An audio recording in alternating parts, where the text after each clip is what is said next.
Hi everyone and welcome to my channel. My name is Charlene and this is my little YouTube channel where I talk mainly about books, but also with a little bit of travel and lifestyle as well. And today, because we're midway through the year, which I can't believe, I'm going to be taking you through all the books that I've read so far in 2025. So you might want to grab a cup of tea or coffee and get yourself comfy. Hi everyone and welcome back. If you're new here, hi, my name is Charlene, and if you're back from another video, thank you so much for coming back. I am going to be talking to you, as I just said, about all of the books that I've read so far in 2025, and I can't believe, first of all, that we're already over halfway through the year, which is why I wanted to do this little mid-year check-in. But I also can't believe how many books that I've read, especially for a slow reader like myself. If you are new here, you won't know that, but I am quite a slow reader, and so I set myself a little reading challenge this year to read 25 books in 2025. So I'm going to be having a little check-in on how many books I've read and also which books I've read and what I've rated them. I'm not going to be going into detail and into great depth about any of these books or plots or anything like that, because if I do, we'll be here for literally ages, and I have a feeling that we'll already be here for long enough. So I'm just going to briefly touch on the books, what I scored them, and like I said, how many books I've read so far this year, which I'm so excited to see because I haven't had a check-in yet myself, but I really just wanted to kind of recap what I've read so far in 2025. Okay, so let's just jump straight in. So the first book that I read in 2025 was The Escape Room by L.D. Smithson.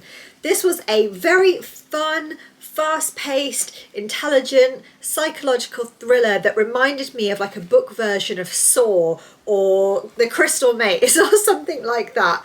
It was such a fun read. It had, obviously it's a thriller book, so that was like the main theme of it, but it also had vibes of The Traitors, it had vibes of Saw, it had vibes of Cluedo.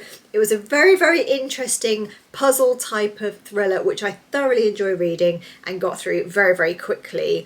I'm going to read you the blurb very quickly. Can you unlock its secrets? Everything is a clue. No one can leave. The only way out is to win. Bonnie arrives on a remote seafort off the coast of England to take part in a mysterious reality TV show. Competing against 7 strangers, she must solve a series of puzzles to win the prize money. It doesn't take long for the contestants to turn on one another. Who will sacrifice the most for wealth and fame? And why can't Bonnie shake the creeping sense that they are not alone? When the first person is found dead, the others begin to panic because there's a killer with them inside the fort and anyone could be next. If Bonnie wants to escape, she needs to win.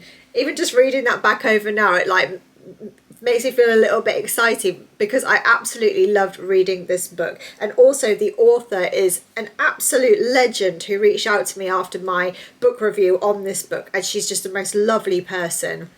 Thoroughly enjoyed reading this. If you like fast-paced mystery kind of thrillers and you want something really fun to read, I would highly recommend The Escape Room, and I scored this a 4 out of 5 stars.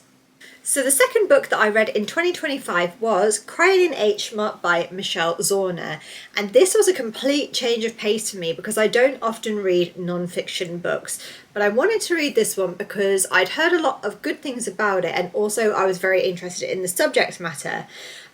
This book, I don't think, or I can't find at least, has a blurb, so I'll just briefly tell you about what it is. So this is a non-fiction book, as I said, and it's Michelle's real-life story about growing up in America as a mixed-race person with her family, and it details her struggles from the beginning of her life right the way through till her adulthood when she's in her 30s, and it also is about the relationship mainly between her and her mother. This I found a really interesting but heartbreaking read. It was very difficult to review because this is somebody's very deeply personal real life story. So I did end up scoring it a 4 out of 5, but it was hard to come to a conclusion of what to score it. It was heartbreaking, it was emotional. It was, what I loved the most about this book was that it was so raw, like even to a fault, which I really respected. Like even when it makes her look ugly, she details her thoughts and feelings about her mum, or about her mum's health battles, or about where she's at in her life and her relationships, and it's so refreshingly raw and real and honest. And that's what I loved so much about this book. I think it's one of the best non-fiction books that I've ever read, and it is so gut-wrenchingly, heartbreakingly, beautifully written, raw, honest and real. And if you're into non-fiction or interested in all of those things that I just said, I would recommend reading this book. Although I would say, I do remember just a few trigger warnings, like if you suffer with topics of like death, grief, cancer, racism, all types of things like that, then maybe have a little look up on it first to decide whether you're going to read it and if that's right for you to read. But I personally really enjoyed reading this book, and it was so, I was just about to say it was so necessary, and I saw on the cover it says deeply necessary. It was such a necessary read, and I'm so happy that I did read it. Michelle did a beautiful job writing this book, and I loved it, and I scored it a 4 out of 5 stars.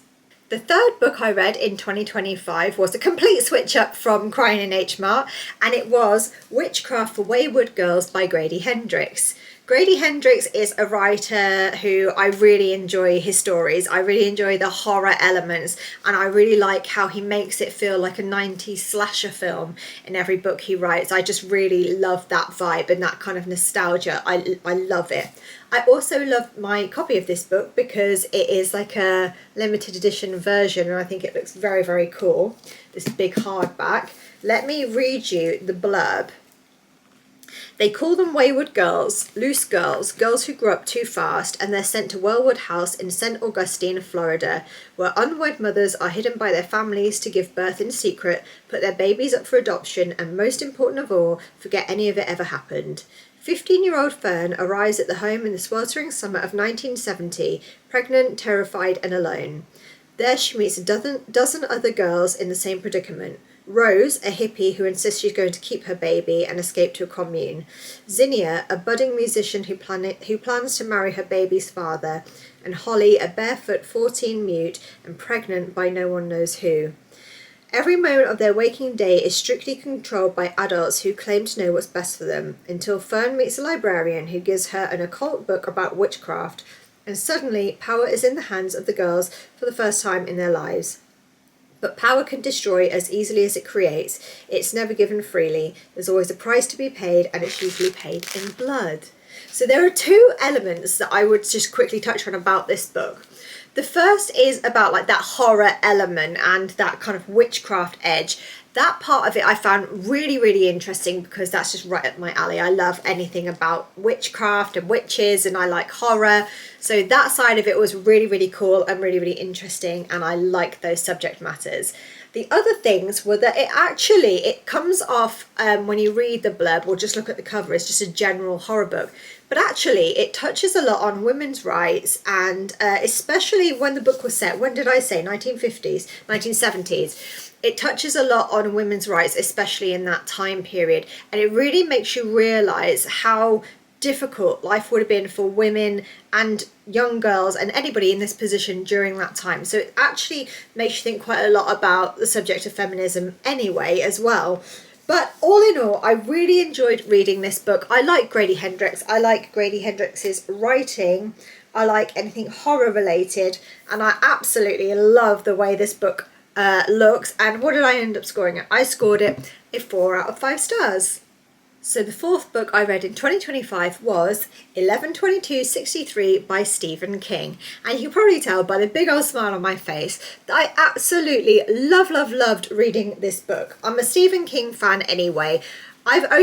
To be honest, I only read my first Stephen King book, which was Holly. I can't remember if it was this year or last, but very recently. And since then, I've got myself through quite a few Stephen King books, and a lot of them are in my top books, and a lot of them are 5 out of 5.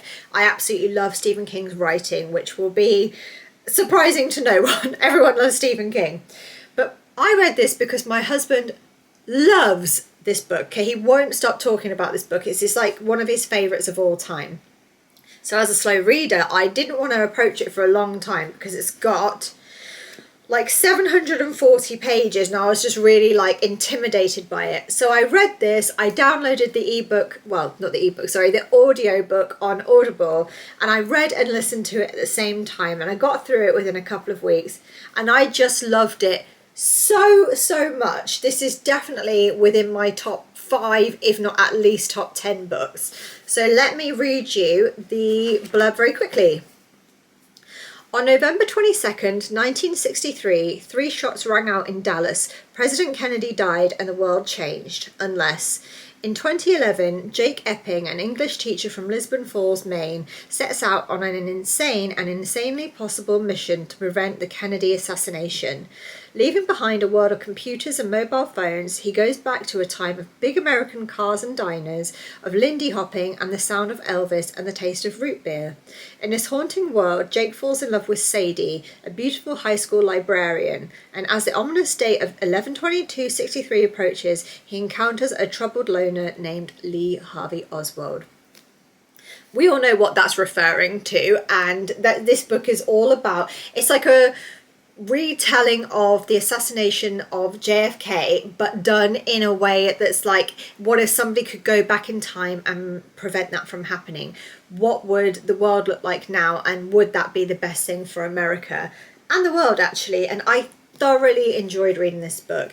It gave me a lot of information about history and about what happened with the assassination that I didn't know that much about until reading this, but also in a fictional way, it was also super interesting because of all of the time period that it's set in, all of the Americana and all those vintage American vibes. It was very, very cool. The story itself is so detailed and interesting. I felt like I was Jake, or with Jake, the whole way through this book. There was, like, you know, when something's so detailed and described so perfectly, you can feel like you can even see and smell and experience what the characters are experiencing. And that's how I felt reading this book. When I got to the end of it, I was emotionally crushed. It's such a great book, and there's a little bit of a love story within it as well. If you're not a Stephen King person because you don't like horror, don't worry, because this is not horror at all. This is a most wonderfully written, beautiful, interesting historical book with an element of love story in it as well. I absolutely loved reading this so much, and I ended up scoring it a 5 out of 5 stars. The 5th book I read this year was I Who Have Never Known Men by Jacqueline Hartman, and this was a really different read for me. First of all, as you can see, it's very, very thin, like as in it's not a very long book at all. It is 188 pages, and I picked this up after reading 11/22/63 because that was such a long book that I wanted to read something short and refreshing and like a bit of a palate cleanser afterwards. I had this book on my shelf for a little while, but I hadn't got round to it yet, and it's very different for me because it's got a very like dystopian sci-fi vibe to it, and that's not usually something that I would read or reach for. Saying that, I absolutely loved reading this book, and to be honest with you, this is one of those stories that lives in my head, and I think about those characters and those women and the world that this book is set in quite frequently, so I definitely think I'll read it again. It's a heavy read, I'll say that. It's not a light read at all. It's like heavy in subject matter, but let me just read you the blurb. Deep underground, 39 women live imprisoned in a cage. Watched over by guards, these women have no memory of how they got there, no notion of time, and only vague recollections of their lives before. As the burn of electric light merges into night and numberless years pass, a young girl, the 40th prisoner, sits alone and outcast in the corner, but soon she will show herself to be the key to the others' escape and survival in the strange world that waits for them above. So this book, like I said, is like nothing that I've ever read before. It was completely new for me. It was completely full of, like, if you're looking for light at the end of the tunnel and like a happiness at the end of the story, this is not your one, because it's full of hardship and grief, and you're reading it and you're like, surely something good must happen soon, and it really kind of doesn't. It's just such a brutal, hard story about survival, and it's about women, and it's about like a dystopian idea of what the world could become. And also, you don't kind of know where this is set necessarily. It could be on Earth, it could be elsewhere, but I really liked that. Like, usually I'm a person who needs to know the details, like the exacts, but I liked not knowing it with this book because it allowed your mind to really fill in the blanks, and I really enjoyed that part of it. But yeah, it's just an absolutely grief-filled, hard read. It's heavy, but it's beautiful, and it's also about women and this child as well, who are discovering who they are as people, and that part of it I absolutely loved. So I ended up scoring I Who Have Never Known Men a 4 out of 5. The sixth book I read this year was So Thirsty by Rachel Harrison, and up until now I've scored everything either a 4 out of 5 or a 5 out of 5 stars. So this kind of broke that trend a little bit. But I was attracted to this book because I love that kind of horror, gore, Grady Hendrix, 90s slasher films kind of vibe. And this cover reminded me a little bit of that. Plus, I know I'm such a loser and I need to get over it, but I absolutely love Twilight still. Yes, I know. And this has like vampire vibes to it. So I was like, oh my gosh, that looks really up my street. I'll read that.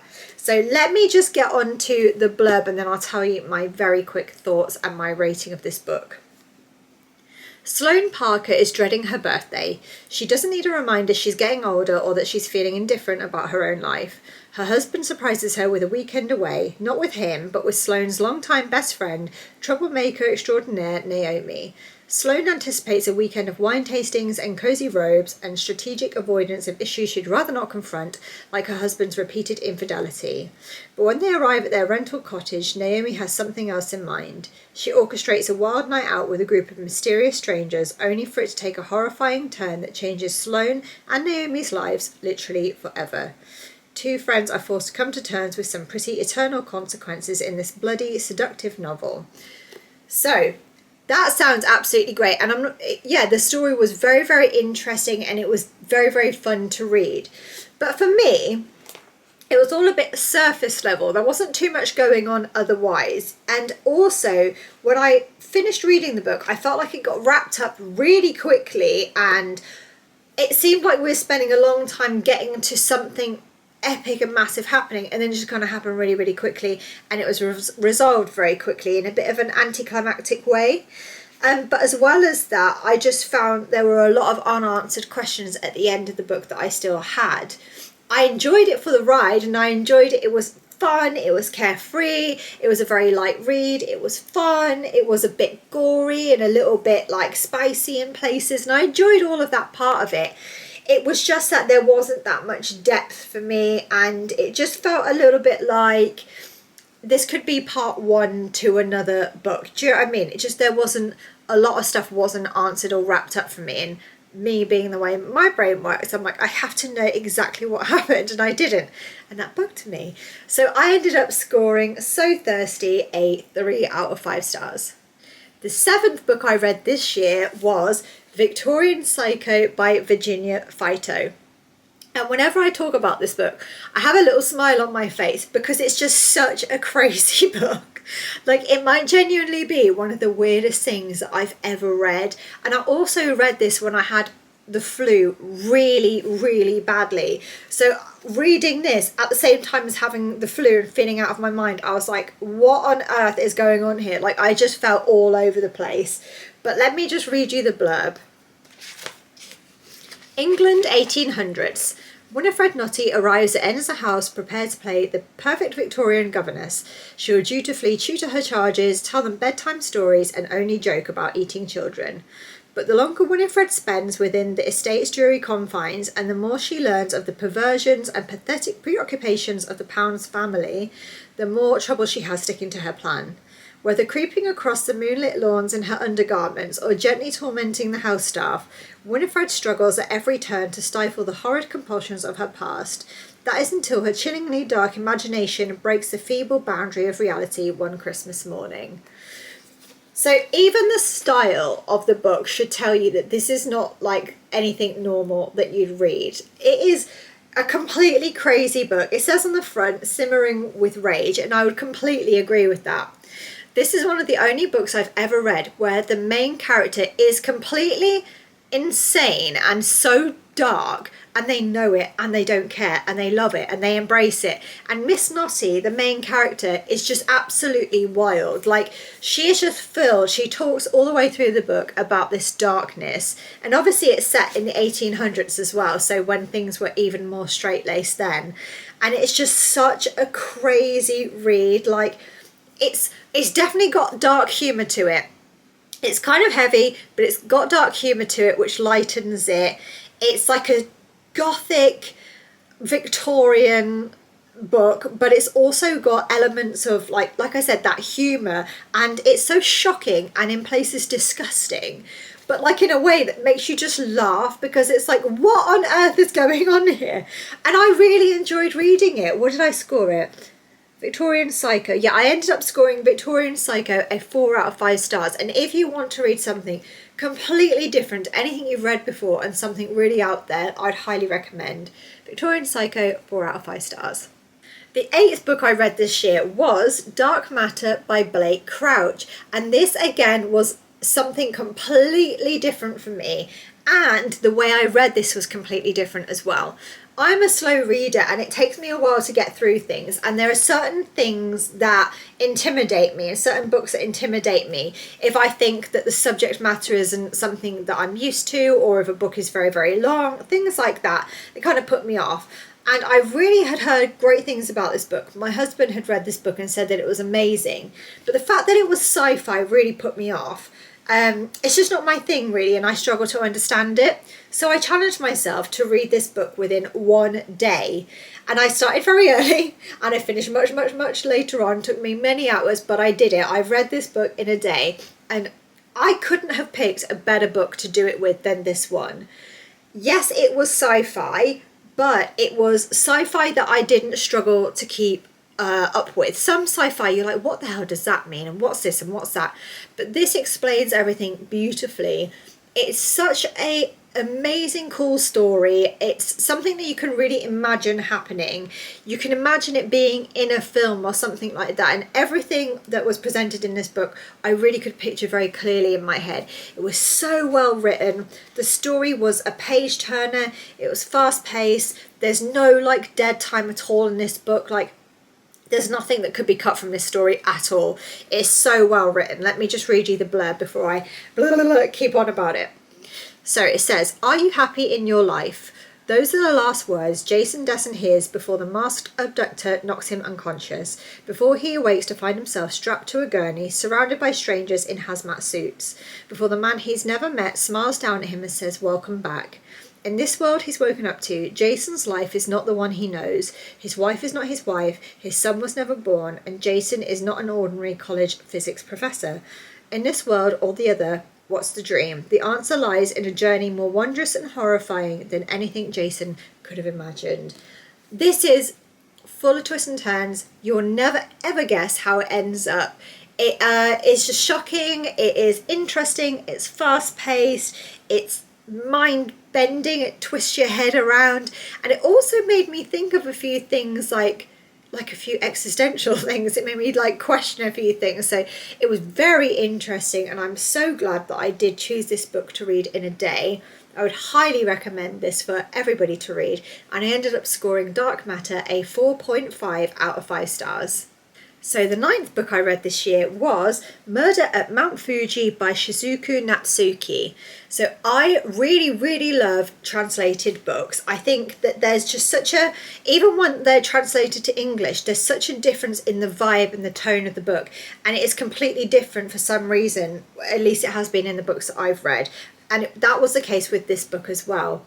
I love the cover, which I know shouldn't matter, but I think it's very, very pretty. And it is a rediscovered classic from Japan's Queen of Crime. So I really, really wanted to read this book.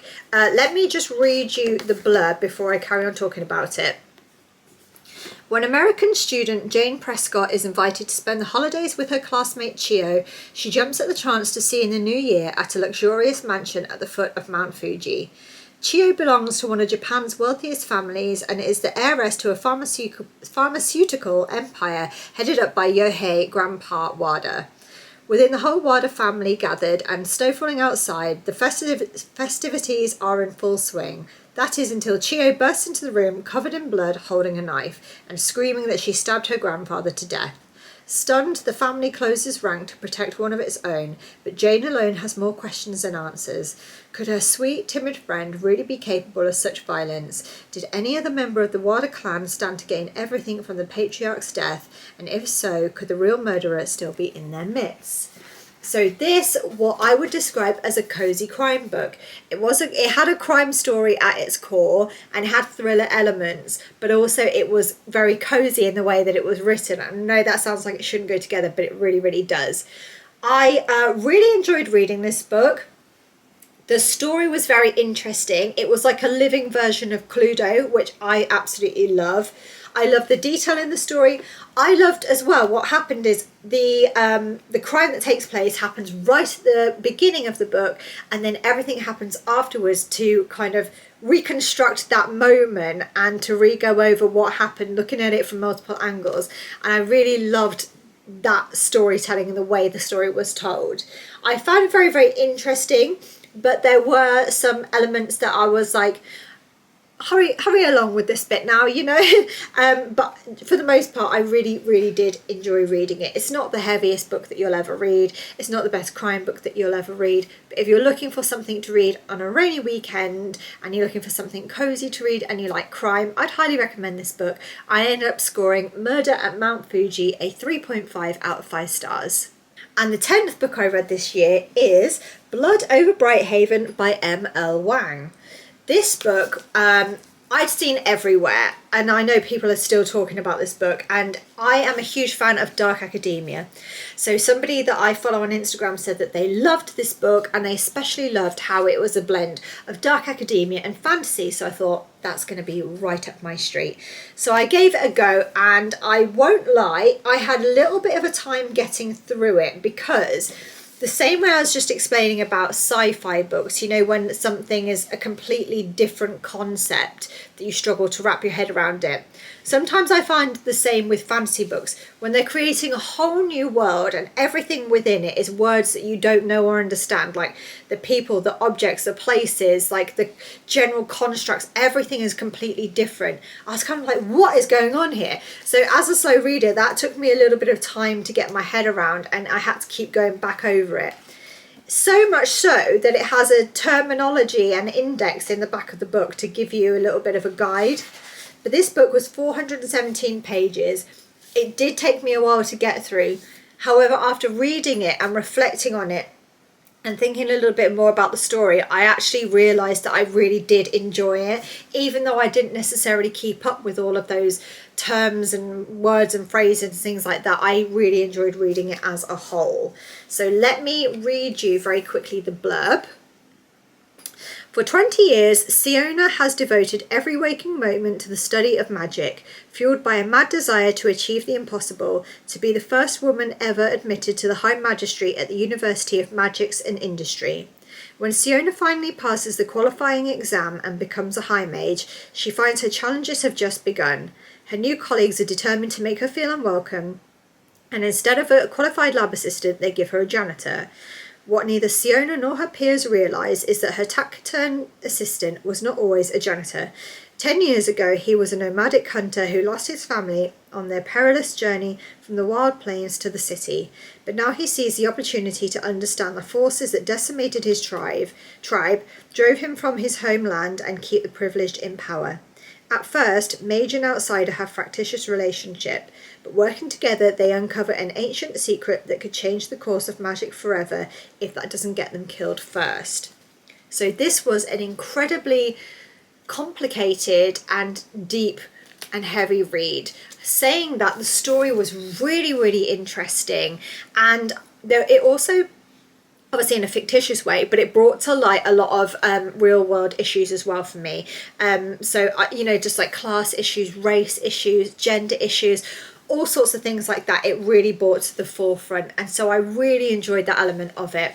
I did enjoy the story. I loved the dark academia aspect of it. That has just got my heart. And I really enjoyed the fantasy elements of it as well. Once I got my head around those concepts, I really kind of like let myself go and enjoy it a lot more. So I ended up scoring Blood Over Brighthaven 4 out of 5 stars. So the 11th book that I read this year was Survive the Night by Riley Sager. Riley Sager is an author who is loved in our household and family. We all really enjoy his stories and his writing, and he writes in such a dramatic, twisty, you'd never see the ending coming way. So I knew that I would really enjoy this book. Also, 2 members of my family had read this before me and said that they loved it and it was a real page turner, so that's why I picked this one up. So let me just read you the blurb.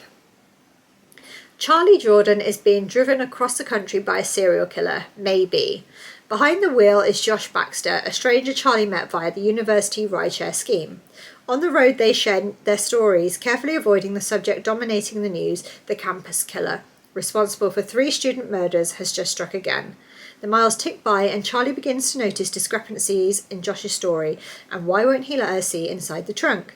As she begins to plan her escape from the man she is becoming certain is the killer, she starts to suspect that he knows exactly what she's thinking, meaning that she could very well end up as his next victim. A game of cat and mouse is about to play out. In order to win, Charlie must do only one thing to survive the night. So I really enjoyed this book. It reminded me a lot of real life true crime that I've read or watched documentaries on or anything like that. So I found that element of it very interesting. Another part of it that I loved was that it takes place over the course of one night, and the story is time-stamped and it tells you what locations everything's happening at. So as you're reading it, it kind of increases the pace, and it really helped as a slow reader for me to get through it a little bit quicker, because it felt like I was reading it and it was happening at the same time because of those timestamps. At the same time as me reading it, it was happening. So I found that element of it really enjoyable and really interesting. I really liked the story as a whole as well. And let me just check, what did I end up scoring this? Survive the Night, I ended up scoring a 4 out of 5 stars, and I'd highly recommend if you're a fan of true crime or crime and thriller books. The 12th book I read, I can't show you because I've put it into a book swap, but it was The 7 Husbands of Evelyn Hugo by Taylor Jenkins Reid. And that book was actually suggested and recommended to me by one of my favourite YouTubers, Brogan Tate. So I reached out to Brogan. I'm a long-time viewer of Brogan and I love all of her content. And I just reached out to her saying, do you have any book recommendations for me? Because she's a big reader as well. And she said, absolutely, you've got to read The 7 Husbands of Evelyn Hugo. So I went to my book swap shed and luckily it was there. So I picked it up. I didn't have to pay anything for it. And I brought it home. And I won't lie, when I first looked at it, I thought, looking at the blurb and the cover, I thought this isn't going to be for me. I thought it's just not my kind of thing at all. It's just, it looks a bit like, just a little bit throwaway. It doesn't look like anything that I would personally find I'd be interested in. And that was completely the wrong way to look at it because I absolutely loved it. It is, I don't have the book in front of me, so I can't read you the blurb, but it's basically the story of a Hollywood icon, Evelyn Hugo, and the story is set, I think it's in the 50s or 60s, but in Hollywood, and it just details the life and loves of Evelyn Hugo. Obviously the book is called The 7 Husbands of Evelyn Hugo, so the chapters are kind of broken down by those husbands, but it's not all about the husbands, it's just that those are the periods of time in her life. The story goes much more into, yes, Evelyn's husbands and her relationships, but her life as well, from starting out trying to break into Hollywood, rising through her career, becoming extremely successful, to becoming an absolute Hollywood icon. Like, in my head, she's Marilyn Monroe, that kind of thing. She's that famous. So it talks about her life, her love, her career, her Hollywood life, and it just really is interesting because also it gives you that suggestion and those ideas of not everything you see in Hollywood is real, obviously. But all of the relationships that you see, you know, that someone's been married and it lasts for 2 months, and you're like, what happened there? A lot of the time it's for a reason. It's like to cover up somebody's sexuality or to promote a movie or to improve somebody's career or something like that. So those elements of it I found so interesting. But also, obviously you've got those 7 husbands, but running through it, Evelyn has one true love of her life, and there's one true love story. And that story, and the way it's written and the way that it has to be hidden, is just heartbreaking. And I found the ending extremely sad. It's also really interesting because the person that is interviewing Evelyn for her biography for this book that we're reading, she has a really interesting story as well. So it's kind of like, Evelyn's story is the main one, and then the girl that's writing the story, that's another very interesting storyline as well. So all in all, I found it so interesting, like so much more than I thought that I would. And I'm so glad that I read it and that Brogan recommended it to me. And I would highly recommend it to you to read as well. And I ended up scoring The Seven Husbands of Evelyn Hugo a 4 out of 5 stars. The 13th book that I read this year was Spellbound by Georgia Layton. This book was picked up for me by my lovely husband. I'm a massive Disney fan, and he saw this cover and he knew that I'd probably love it. It is a stunning cover, but this is a wonderfully imaginative retelling of Sleeping Beauty with like a modern feminist twist to it. So I found that super interesting. Let me read you the blurb. In a remote castle perched atop a windswept island, a long-awaited royal heir is born. In accordance with ancient custom, a blessing ceremony takes place to bestow the princess with magical gifts, along with a terrible curse. Except this is not the love story you may think you know. There is no enchanted sleep for the princess and no handsome prince to save the day. Just 3 women who together concoct a desperate plan of misdirect that changes the course of their lives. But the dark magic cannot be tricked, and as the end of the curse edges closer, each of the women has a choice to make. They can all wait to find out if the worst will happen, or they can turn to face the incoming storm. An atmospheric, feminist retelling of a classic fairy tale that asks, what if the Sleeping Beauty never went to sleep? So I did really enjoy reading this book. I really enjoyed the fact that Georgia had taken a Disney story, a very, very well-known story, and put this modern feminist twist on it, and edging on the side of the dark magic. I found that so interesting. I also really love Maleficent, so it reminded me a lot of Maleficent. But it was... There were times in the book that I felt a little bit lost, and that I felt like the story could have been shortened, or just, I don't know. There were times when I wasn't as interested as other times.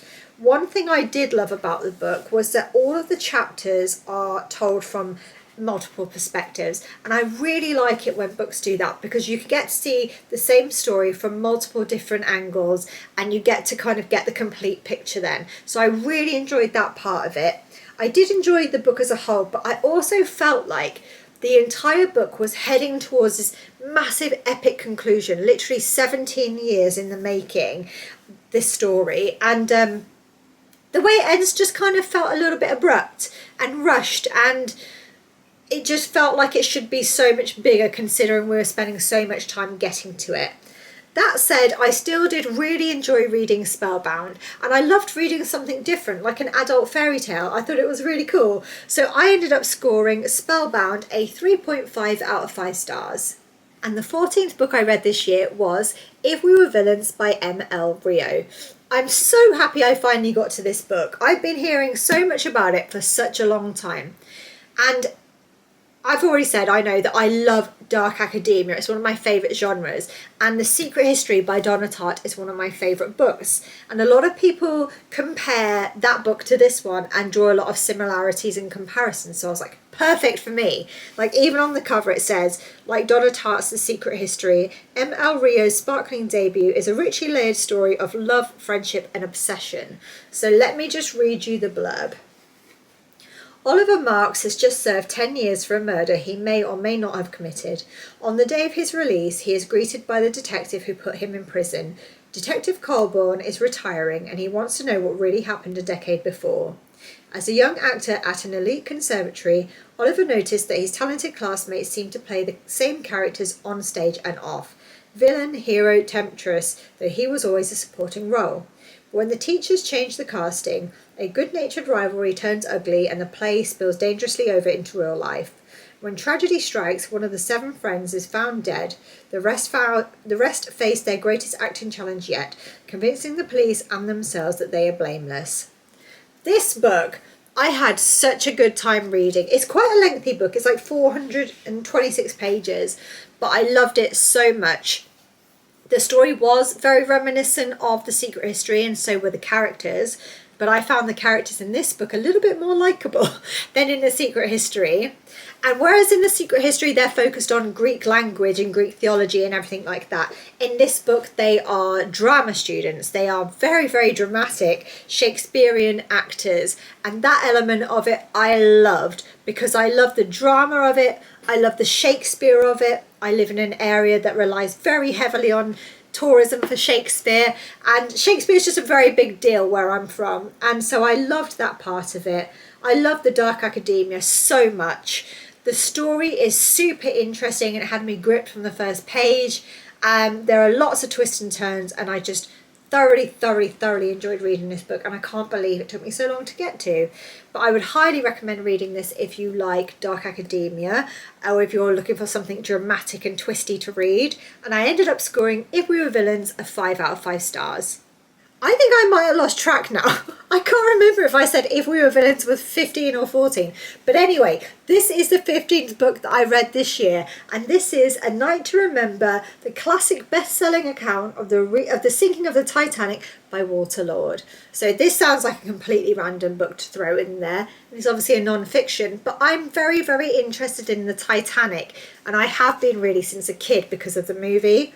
And so basically, this book is just an account by all of the survivors of the sinking of the ship, and it is written from the moment that the ship hits the iceberg, and it tells you time stamped, and from each person's account all of the way through until the sinking.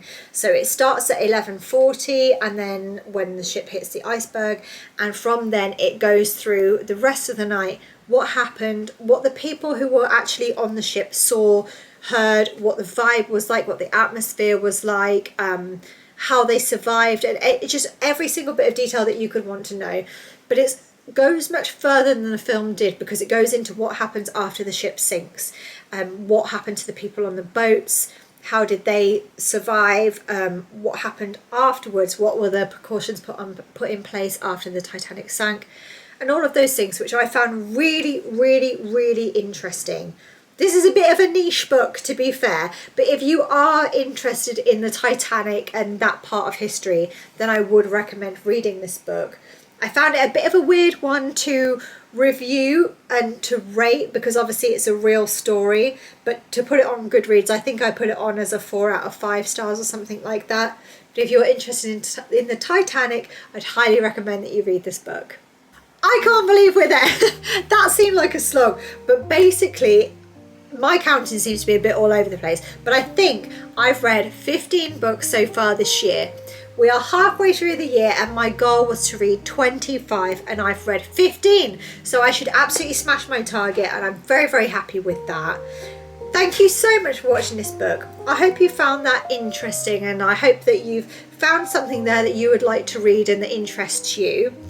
Those are the books that I've read this year, so if there's anything you think that I should get around to in the second half of the year, and any suggestions that you have for me, please do let me know. And just thank you so much for watching this video. I would love you forever and ever if you would like this video and subscribe to my little channel. I'm going to go and have a cup of tea because my throat hurts from talking about all my books so much. But thank you so much for watching, thank you so much for being here, and I will see you very soon in my next video. Thank you for watching. Bye!